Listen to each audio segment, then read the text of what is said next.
A long time ago, in a town called Atri, there was a king. The king bought a big, beautiful bell.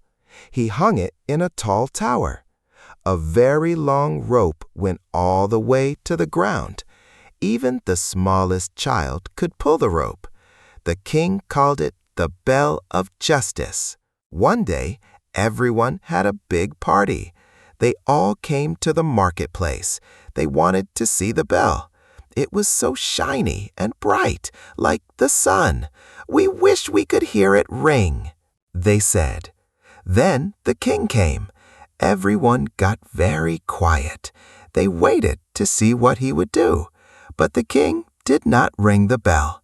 He just stopped and looked at it. "My people," he said, "do you see this beautiful bell? It is your bell, but it must never be rung except in case of need. If any one of you is wronged at any time, you may come and ring the bell. Then the judges shall come together at once, hear your case, and give you justice. Rich and poor, old and young, all alike may come, but no one must touch the rope unless you knows that you have been wronged. Then the judges shall come together at once, hear your case, and give you justice." Many years passed. Many times did the bell in the marketplace ring out to call the judges together. Many wrongs were righted. Many ill-doers were punished. At last the hempen rope was almost worn out.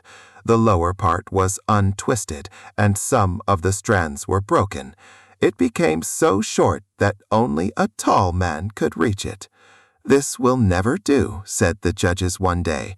"What if a child has been wronged? The child could not ring the bell to let us know it." What if a child is wronged and cannot reach the rope?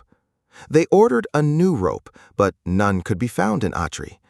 It would take many days to bring one from across the mountains. A man stepped forward and said, "Let me fix it." He returned with a long grapevine from his garden and fastened it to the bell. The vine, still green with leaves and tendrils, reached the ground. "This will do for now," said the judges. On a hill above the town lived an old man who had once been a brave knight. In his youth, he had fought many battles with his loyal horse. But as he grew older, he became greedy and cared only for gold. He sold everything except his horse and lived alone in a small hut. The horse stood hungry and cold, neglected day after day. One day, the miser said, "I will turn the horse away. If he dies, what do I care?" The poor horse was turned out onto the barren hills. Weak and starving, he wandered the roads. People chased him away, and no one showed him kindness. One hot afternoon, the horse wandered into the empty marketplace. There he saw the grapevine hanging from the bell. Hungry and weak, he began to eat the vine. As he pulled on it, the bell of justice began to ring. The judges heard it and rushed to the marketplace. There they saw the old horse beneath the bell. "It is the miser's horse," said one judge. "He calls for justice." "And he shall have it," said another. The people gathered and told how the horse had been mistreated. The judges summoned the miser and gave their judgment. "This horse served you faithfully for many years. He helped you gain your wealth. Therefore, half of your gold shall be used to care for him, for food, shelter, and comfort in his old age."